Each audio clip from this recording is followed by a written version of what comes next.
Alex comunica en estos viajes que hacemos por toda España, que nos ha llevado hasta Madrid, y estamos conociendo gente realmente muy interesante en Madrid, como es nuestra próxima invitada. Ella es Rosa María Blesa Párraga, es coach de relaciones y resiliencia, terapeuta en constelaciones familiares y formada además también en trauma.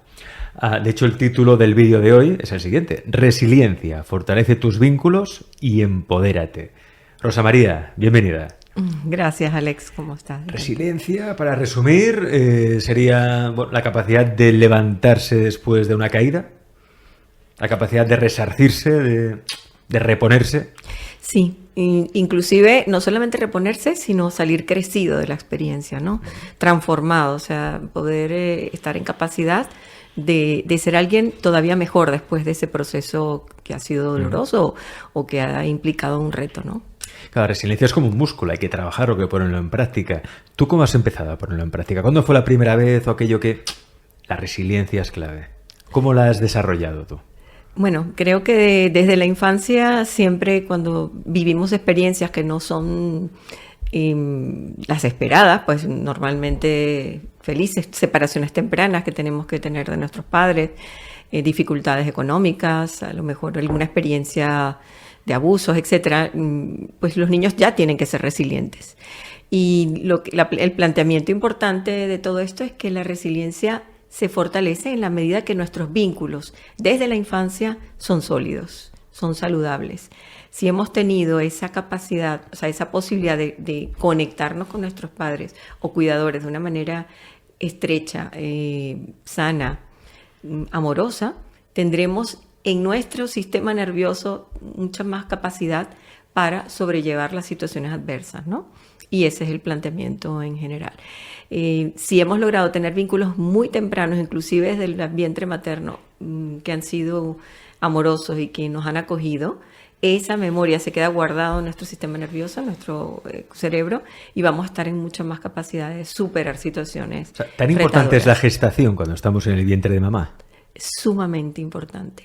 No solamente estando en el vientre de mamá, sino todo el proceso previo a la concepción también va generando una memoria que queda en nuestro sistema, lo que se llama la epigenética, en nuestro ADN, y es transmitido de generación en generación a los niños. Por ejemplo, que un hijo sea deseado o no deseado. Exacto. Que venga por accidente o que venga porque está buscado. Es impresionante, o sea, cómo esto impacta y afecta a la personalidad. ¿De qué manera, por ejemplo, puede afectar un niño que ha sido deseado de otro que obviamente puede ser deseado, pero que en su momento ha sido por accidente? Vale, depende también de cómo los padres le den la vuelta a ese accidente, ¿no? Claro.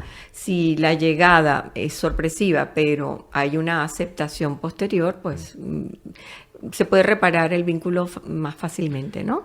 Si la llegada de ese ser realmente genera un proceso doloroso, traumático para la madre y rechaza al bebé, ese rechazo es sentido fuertemente por el bebé. Por el bebé. ¿Y eso en qué deriva después? ¿En comportamientos hostiles o en qué puede derivar? Sí, cuando la persona va creciendo y va viviendo, pues va a tener dificultades por lo general en sus relaciones y va a sentir siempre esa herida del rechazo, ¿no? Relaciones que de alguna manera le repiten esa sensación de ser rechazado y son las que va a atraer en su vida, a menos que haga un trabajo consciente. Va a tener relaciones con personas que lo van a rechazar. Puede repetir ese patrón. O sea, se instala un patrón y se va a sentir atraído por personas que en algún momento pueden hacerle un rechazo. ¿Sabes? Y claro, esto mientras la herida está inconsciente, mientras está guardada, mientras no la vemos.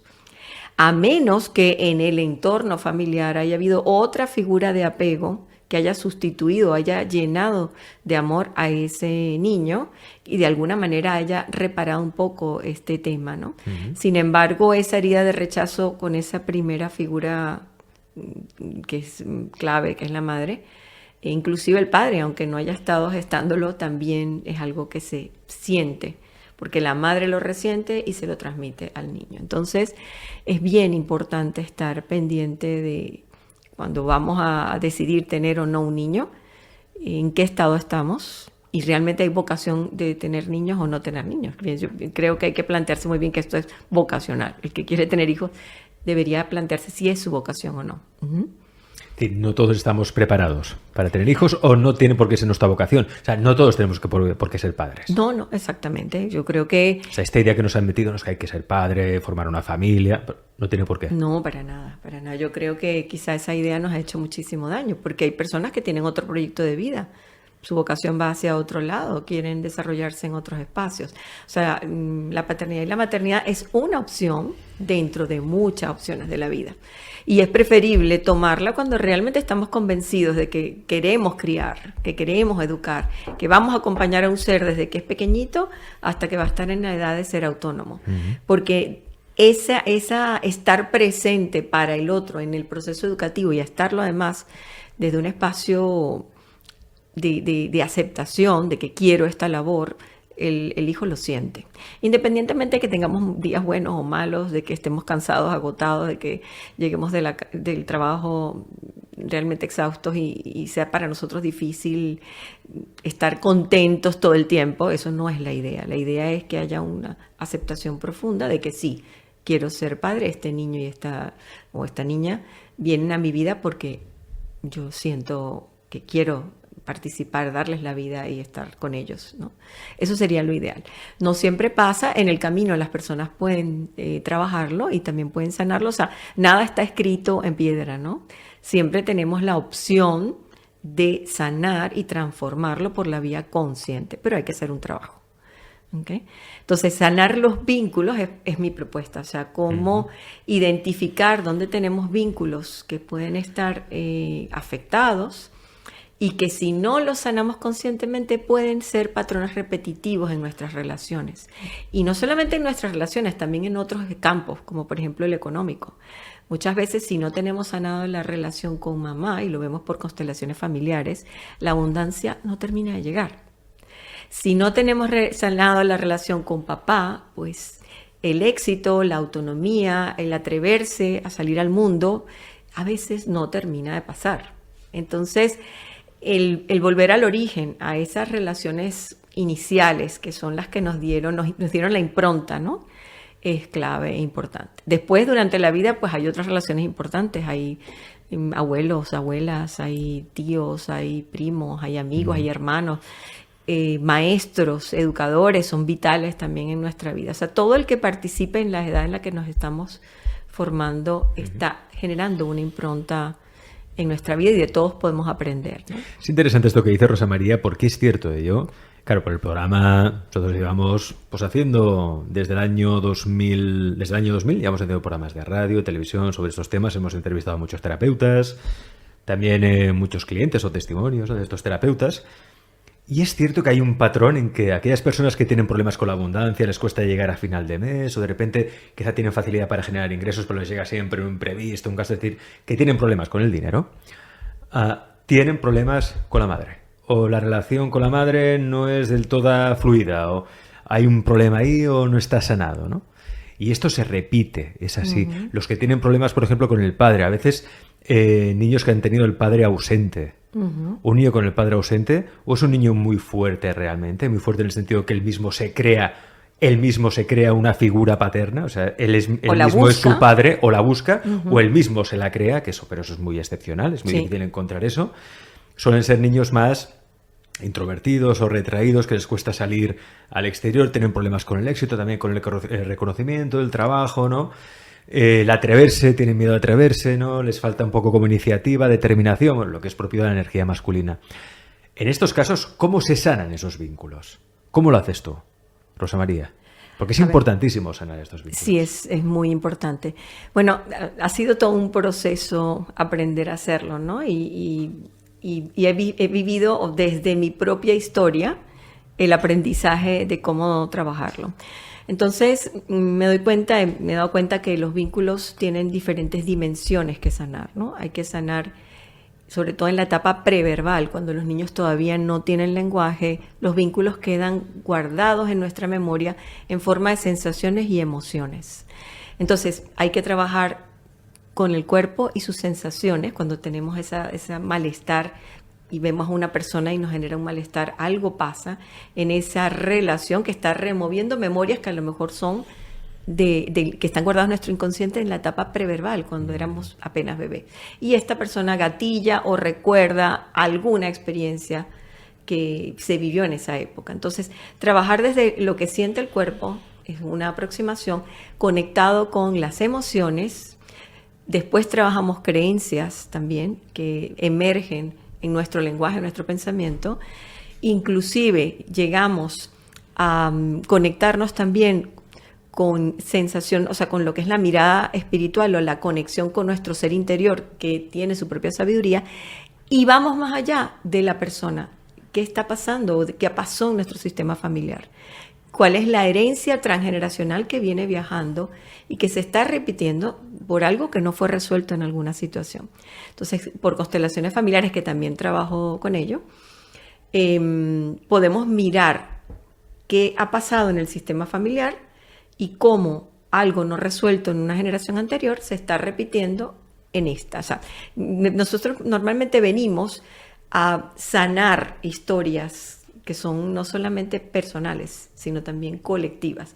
Hay una dimensión espiritual porque venimos a desarrollar un plan de vida que fue escogido para lograr determinado aprendizaje en nuestra evolución. Pero aparte de ese proyecto personal, también estamos ayudando a sanar a todo un sistema familiar con el que estamos conectados.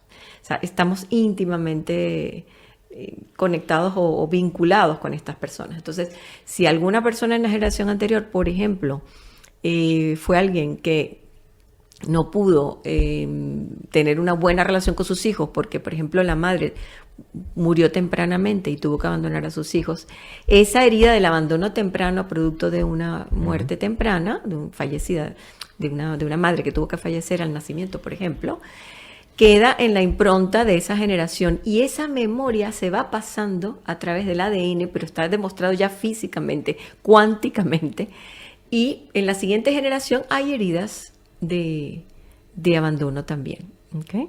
Concretamente puedo hablar de un caso de una persona en la que trabajé, que tenía esa sensación de que todas sus relaciones siempre estaban lejos, o sea, que no podía disfrutar de alguien que quería porque inmediatamente estaba lejos. Su familia se iba, sus hijos se iban, su pareja se iba. Bueno, ¿y qué está pasando? Que siempre, y no necesariamente en separaciones de no tener que verlos más nunca, sino no puedo estar cerca, no puedo disfrutarlo. Y explorando, llegamos a una memoria en el primer año de vida, donde por el nacimiento del hermanito de esta persona, tuvieron que sacarla de la casa y por un mes, estando ella muy íntimamente conectada con su madre y con su padre, la llevaron a otra ciudad porque estaban en plena mudanza y tenían que irse a otro país en ese momento. Entonces, esa separación abrupta al año de edad, en un solo mes se vivió por parte de esa niña como si fuera morirse, o sea, como mis figuras cercanas de apego, las que yo conocía, de repente desaparecieron, ¿no? Le dijeron, vete a comer un helado con una tía que la vino a buscar, y más nunca volvió a su casa porque desmontaron casa, venía el bebé, etc. Y claro, cuando regresan, esto es lo que llamamos de alguna manera problemas en el tema del apego, ¿no? Y lo veremos. Pues por supuesto esa niña tenía una angustia tremenda de volver a perder a papá y a mamá. Entonces se genera allí una ansiedad que luego se repite en las relaciones que tiene y no solamente vive las relaciones con ansiedad de que se van a ir, sino que terminan yéndose. Entonces ha sido todo un proceso de mirar su historia personal, de ir atrás a la familia y darse cuenta que tempranamente hubo fallecimientos de bisabuelas que dejaron a la abuela sola. La abuela tuvo fallecimiento de un bebé, tuvo la pérdida de un bebé, su primera niña al año, y así se iba repitiendo de generación en generación, hasta que al darse cuenta, pues ella dijo, bueno, tengo que cambiar este patrón, ¿no? Y ya está ahora en ese proceso de mirar cómo empezar a hacerlo de otra manera. Entonces está planteando tener relaciones que sí pueda tener el vínculo y aunque estén lejos pueda recuperar esa conexión, ¿no? Esto es un ejemplo, solamente fíjate que no hay ni maltrato, ni hay eran padres que cuidaban bien a su hija. O sea, no eran personas con problemas, simplemente una separación temprana que no permitió que ese bebé se sintiera seguro, porque sus figuras de apego que le daban seguridad y con las que tiene que mantener en la cercanía siendo tan pequeñito, pues no pudieron, hubo una ruptura. Lo mismo pasa con niños que tienen que hospitalizar, por ejemplo, o cuando hay el nacimiento de los niños y los separan rápidamente de la madre y del padre y no permiten ese contacto. Ahí hay una herida, hay una herida de vínculo ahí también. Herida de vínculo. Y hay que volver a sanar eso. Es lo que llaman en constelaciones también familiares movimiento interrumpido, porque el movimiento del niño naturalmente, lo vemos en los mamíferos, en los animales, es buscar a mamá, buscar a mi manada y permanecer junto hasta que yo tenga la edad para ser autónomo y poderme separar. Es un instinto de sobrevivencia. O sea, por ejemplo, los bebés que nacen, que a veces nacen bebés que como les cuesta respirar o nacen morados, ¿no? Aquello que los tienen que reanimar, los separan directamente, lo cogen de la madre, claro, lo tienen que reanimar para salvarle la vida. Lógico. Es lógico, pero ahí se genera igualmente una herida de vínculo. Una herida de vínculo. Entonces, ¿qué hay que hacer? Pues volver a reconectar. Pasar muchas horas con ese bebé, sobre todo piel con piel, porque cuando tenemos esas edades, la memoria emocional está muy conectada con el cuerpo. Entonces necesitas el contacto. O sea, el niño necesita ese contacto con su madre y, bueno, después de que pase una hospitalización o ese tipo de situaciones, pues hay que asegurar que tenga muchas horas de ese niño en contacto con la piel de su madre, inclusive de su padre. Ahora hay una práctica muy interesante cuando nacen los bebés, que no solamente se lo dan a la madre para que lo tenga en el regazo, sino que también el padre le dicen que sin camisa, para que haya contacto piel con piel, tenga al bebé apenas nace con él. Entonces se establece un vínculo muy interesante con papá también. Pero, por ejemplo, esas cosas que yo he visto, que lo he visto en algunos sitios, esto de que el padre dé también el pecho al bebé, eso que se compran pechos artificiales para que el padre también le dé mamantar, eso no. No, eso ya me parece una exageración. No, estamos hablando de contacto, vale, de sentir al bebé y que el bebé sienta a su papá. Sentir el olor, es sentir el calor, es la caricia, es inclusive la mirada, que aunque los bebés pequeñitos todavía no lo tienen desarrollado, pero sí, ese contacto se va quedando como una impronta y es muy sanador para los vínculos entre padres e hijos, tempranamente, pues. Y una herramienta o técnica que funciona a la perfección, para sanar esos vínculos son las constelaciones familiares. Claro, las constelaciones familiares lo que te permiten es tomar conciencia del patrón que viene viajando, y una vez que tomas conciencia, ese cambio de creencia que ocurre porque ya entiendo lo que sucedió, ya entiendo el dolor que vivieron las otras generaciones y puedo verlo con compasión, puedo verlo con respeto, asentir a lo que fue, aceptarlo. Es como que se cierra una herida en la conciencia colectiva de la familia, ¿no? Eso queda en la memoria y ya entonces no es necesario repetir la herida en las siguientes generaciones. Es otra dimensión. Por eso te digo que mi trabajo va en varias dimensiones. Está el trabajo, por ejemplo, que hago desde el brain spotting, tiene que ver más con estas memorias. Brain spotting. Brain spotting. ¿Cómo sí. funciona? ¿Qué es el brain spotting? Cuando hay una situación, bloqueo o situación traumática que queda grabada en nuestro sistema nervioso y en nuestro cerebro, realmente está ubicado en alguna zona específica, esa memoria está guardada en una zona específica de nuestro cerebro. Entonces, explorando las sensaciones y emociones que se producen en el cuerpo cuando tenemos un recuerdo que queremos sanar, se ha demostrado científicamente que hay una relación con el movimiento de los músculos que rodean a los ojos. Entonces, aparentemente cuando ocurrió una situación de este tipo, la mirada estaba colocada en algún punto específicamente. Si logramos encontrar esa mirada, lo que se llama el spot, o sea, el punto, donde la intensidad del dolor o de la sensación es mayor, en ese momento se puede reprocesar el recuerdo y bajar la intensidad emocional que está guardada allí. Entonces es una técnica muy, muy poderosa. Claro, está conectada con el reprocesamiento del trauma y con el proceso de desbloquear emociones. También lo podemos usar para fortalecer recursos internos. O sea, quiero, por ejemplo, fortalecer mi capacidad. O sea, en este momento voy a poner un ejemplo. Estoy apoyando a una persona que quiere presentar las oposiciones y tiene pánico a ir a los exámenes y presentarlos. Entonces, estamos desarrollando los recursos internos que ella tiene de confianza en sí misma, ¿no? En qué momentos ella ha podido hacer uso de esos recursos y cómo vamos a sacarlos, a potenciarlos a través también de esta técnica de ubicar dónde está el punto donde se siente con mayor intensidad ese recuerdo de confianza, y en ese momento se trabaja unas cuantas sesiones y realmente el cerebro va quedándose con esa nueva memoria.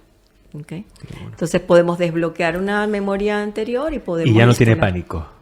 Va bajando la intensidad. Claro, es un proceso. ¿Okay? Va bajando la intensidad. Ajá. Tenemos que decir que Rosa María Blesa Párraga es también pedagoga, formada en trauma, resiliencia y crianza consciente. Ofrece programas psicoeducativos online y presenciales para padres, madres y educadores que quieren sanar sus heridas y patrones de crianza heredados y que además desean aprender a educar con conciencia y plenitud a sus hijos y alumnos.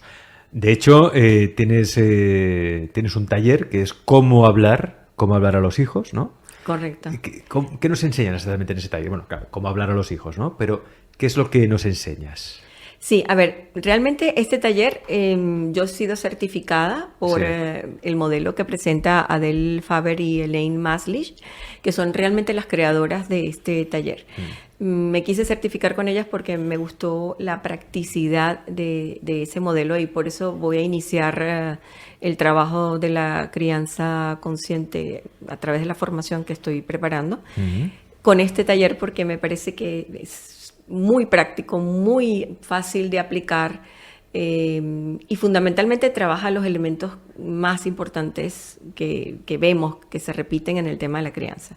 Pues el primero, cómo gestionar las emociones de nuestros hijos, cómo ayudar a que nuestros hijos aprendan a gestionar sus emociones y cómo acompañarlos en ese proceso. Por supuesto que en la medida que aprendamos nosotros a gestionar las nuestras, somos el elemento que regula o que puede empezar a ayudar a regular a nuestros hijos, ¿no? Pero cómo usar la comunicación para que ellos puedan identificar sus emociones, puedan aprender a gestionarlas, es parte de lo que es el taller. El otro punto importante que muchos padres se quejan es cómo puedo lograr que mis hijos colaboren en casa. O sea, porque casi siempre hay un rechazo enorme a colaborar en la casa. Es un problema el tema de ordenar el cuarto, el tema de poner la mesa, el tema de ayudar con los platos, el tema de sacar el perrito, etcétera. La convivencia familiar, pues muchas veces, sobre todo adolescentes, pues no hay rechazo a la colaboración. Entonces, ¿cómo utilizar el lenguaje o cómo comunicarnos para lograr que nuestros hijos colaboren? Es parte también del tema. Luego, resolver conflictos. Normalmente hemos acudido al castigo como herramienta para resolver un conflicto con nuestros hijos, y eso tiene algunas consecuencias que no son muy deseables. Entonces vamos a darle la vuelta a poner límites. Es cierto, hay que poner límites con mucha firmeza, pero también estableciendo un acuerdo entre ambas partes para que el niño vaya entendiendo que tiene que asumir la responsabilidad y las consecuencias de sus actos. Si lo castigamos, estamos dejando la responsabilidad solo en la mano de los padres, ¿no? Si nosotros lo educamos para que entienda el conflicto, lo maneje y pueda, por supuesto de acuerdo a la edad, tenemos que ir ajustándolo de acuerdo a la capacidad que tenga el niño. Todo esto se hace de manera evolutiva con su desarrollo, ¿no? En ese caso, si logramos establecer acuerdos con nuestros hijos y manejar los conflictos de una manera mucho más mediada, vamos a lograr que ellos maduren también y tengan competencias para hacerlo cuando sean mayores, ¿no? Y eso se va educando a través de este tipo de comunicación. Luego tenemos la comunicación que fomenta la autonomía.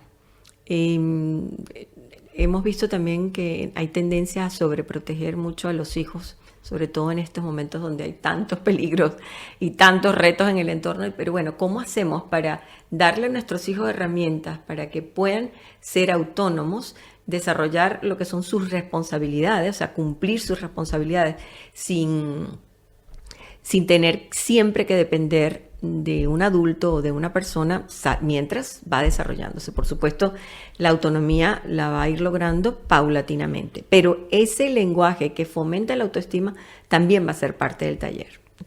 El otro punto importante es la autoestima, o sea, cómo vamos a comunicarnos con nuestros hijos para que se sientan realmente, para que aprendan a apreciarse a sí mismos, a valorarse a sí mismos. Entonces, los lenguajes que utilizan mucho etiquetas o que de alguna manera desvalorizan están afectando la autoestima de nuestros hijos, ¿no? Entonces, la idea es cómo puedo utilizar el lenguaje sin tampoco caer en el elogio que el niño pueda sentir. Pongo un ejemplo. Por ejemplo, no es lo mismo decirle a un niño, eres muy inteligente, y dejarlo con la etiqueta de inteligente, aunque parece que es una etiqueta positiva, que sentarse con él, observar el esfuerzo que hizo para resolver un problema del colegio y describirle qué fue lo que él hizo para tener éxito en ese problema, ¿no? Entonces le puedo decir, bueno, en vez de eres muy inteligente y quedarnos allí en la etiqueta, puedo decirle, he observado que estuviste toda la semana preparándote para sacar ese examen. He observado que te pusieron un problema difícil y aplicaste los pasos que estuvimos estudiando y lograste dar con la solución.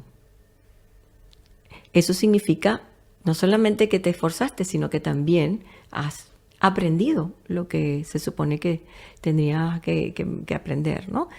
Esto es de personas inteligentes. ¿Me explico? Es distinto. No estoy quedándome en la etiqueta, le estoy diciendo cuál fue escribiéndole la conducta que lo llevó a obtener ese resultado y que lo hace realmente una persona que puede resolver sus propios problemas. No sé si me explico. Sí, y cuando le decimos a un niño yendo al otro lado, ¿no? Es decir, que es malo. Es que eres malo, eres muy malo, bueno, eres tonto. Bueno, esa etiqueta hace un daño tremendo en el tema de la autoestima. Primero porque la etiqueta ya en sí misma está haciéndole creer, está instalando una creencia en la persona de que no es una buena persona, soy malo de entrada. Entonces va a buscar comportamientos, va a crear inconscientemente comportamientos que confirmen a sus padres que él es malo. Hoy son sus padres, mañana lo hará frente a sus amigos, pasado lo hará en la sociedad, porque esa es la creencia que se está instalando en casa.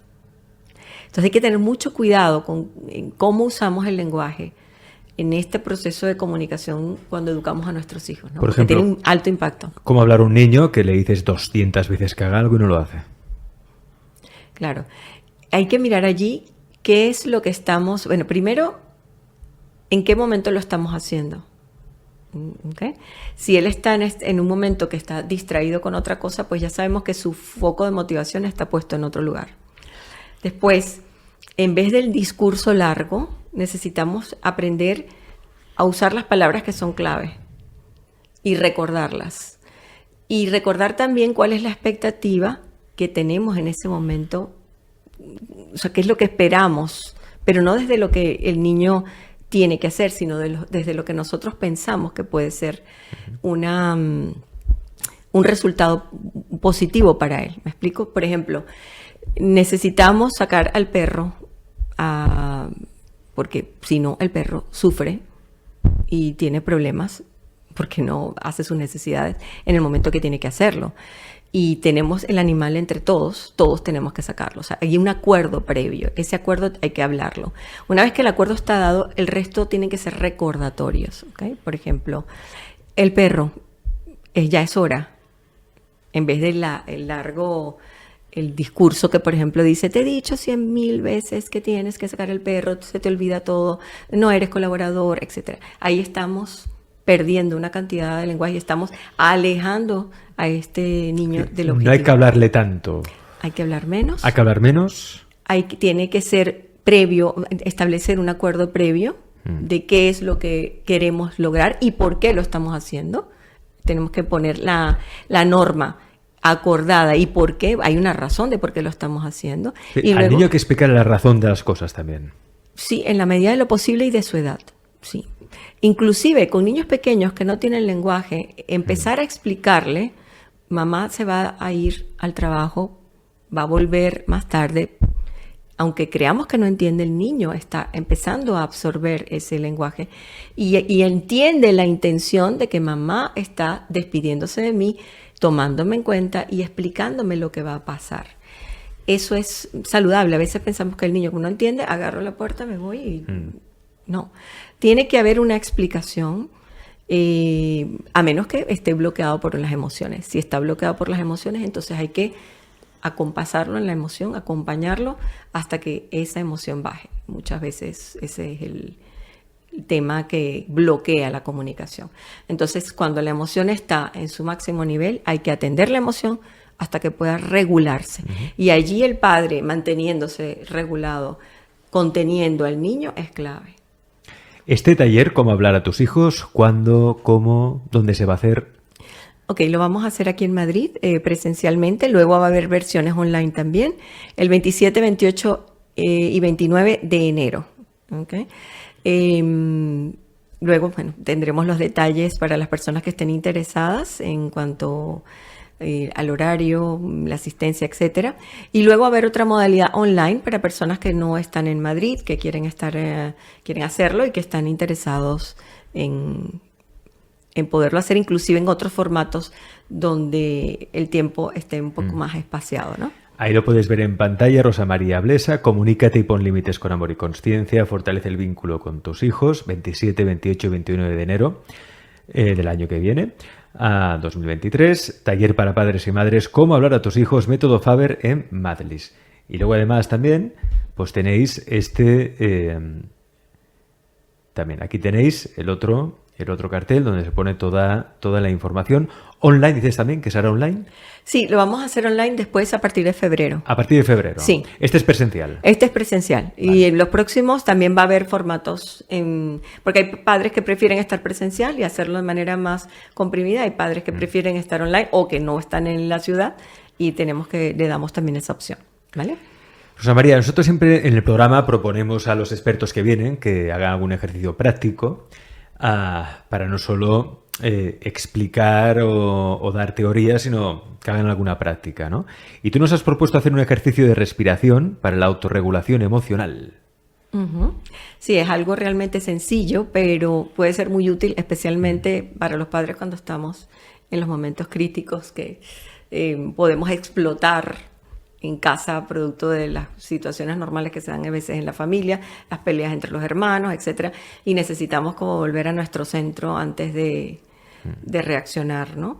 Entonces, bueno, podemos irnos aparte un momento en casa, en algún espacio, y hacer un ejercicio de respiración. Si estamos sobrecargados de rabia, de molestia, de ira, pues básicamente, no sé si quieres que lo hagamos. Okay. Vamos a hacerlo. Vamos a hacerlo. Bueno, nos vamos a colocar con la espalda recta, imaginando que hay un rayo de luz que baja desde el cielo, atraviesa nuestra columna, sale entre las piernas y se conecta con el centro de la tierra, ¿vale?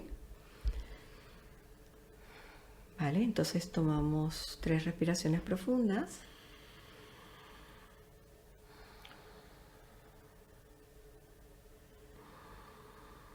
Siempre respirando por la nariz y exhalando por la misma nariz.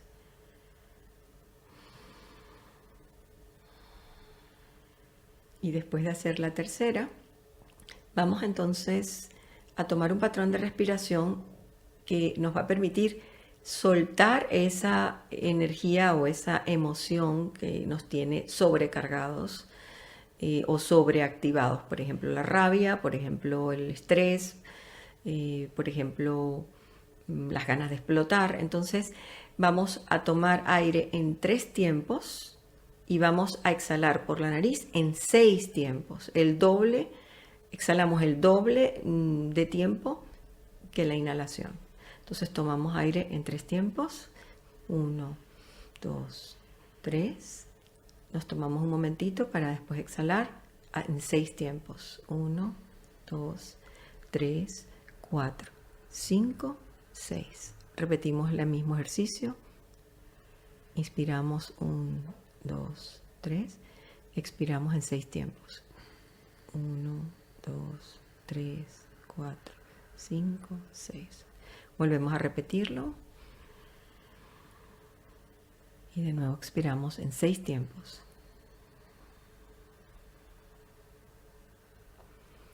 Ok, y lo repetimos tantas veces como veamos que sea necesario para que todas esas emociones que sobrecargan, que nos llevan al estrés, vayan siendo calmadas y reguladas en nuestro sistema nervioso.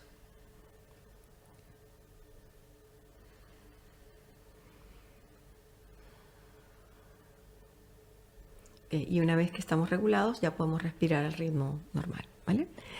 Este tipo de respiración, al contrario, se utiliza cuando estamos bajos de energía o deprimidos. O sea, cuando necesitamos llenarnos de energía o subir nuestro nivel de nuestro dinamismo, porque estamos apagados o algo, es al contrario.